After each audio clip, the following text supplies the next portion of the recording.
சுவாமி அந்தாதி. பாடலும் பொருளும்.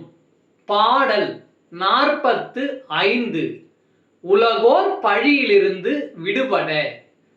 தொண்டு செய்யாது நின் பாதம் தொழாது துணிந்து இச்சையே பண்டு செய்தார் உளரோ இளரோ அப்பரிசு அடியேன் கண்டு செய்தால் அது கைத்தவமோ அன்றி செய்தவமோ மிண்டு செய்தாலும் பொறுக்கை நன்றே பின் வெறுக்கை அன்றே. தொண்டு செய்யாது நின் பாதம் தொழாது துணிந்து இச்சையே பண்டு செய்தார் உளரோ இளரோ அப்பரிசு அடியேன் கண்டு செய்தால் அது கைத்தவமோ அன்றி செய்தவமோ மிண்டு செய்தாலும் பொறுக்கை நன்றே பின் வெறுக்கை அன்றே. பாடலின் பொருளுரை.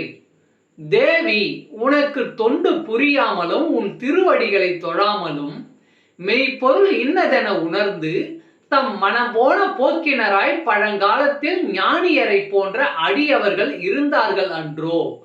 அவற்றை தெரிந்து அவரை போன்றே என் இச்சைப்படி நானும் செயல்புரிந்தால் அது மட்டும் எப்படி வஞ்சகமாகும்? அல்லது அவர்கள் செய்ததெல்லாம் தவமானதைப் போல நான் செய்ததும் தவமாகுமோ? இந்நிலையில் நான் செய்யும் செயலில் தவறுண்டெனில் நீ பொறுத்தருள்வதே நலமன்றி என்னை வெறுத்தொதுக்குவது நன்றன்று. ஓம் சக்தி. அன்பு ஆன்மீக தமிழ் அன்பர்களே, நண்பர்களே, இவ்வீடியோ பதிவினை கேட்டு இன்புற்று ஆதரவு அளித்த அனைத்து தமிழ் உள்ளங்களுக்கும் எங்கள் உள்ளம் கனிந்த நன்றி. மேலும் இப்பதிவு உங்களுக்கு பிடித்திருந்தால் லைக் மற்றும் ஷேர் செய்தும், இதுவரை இந்த சேனலுக்கு நீங்கள் சப்ஸ்கிரைப் செய்யவில்லை என்றால் சப்ஸ்கிரைப் செய்து பெல் பட்டனையும் அழுத்தி ஆதரவு அளிக்கவும் அன்புடன் கேட்டுக்கொள்கிறோம்.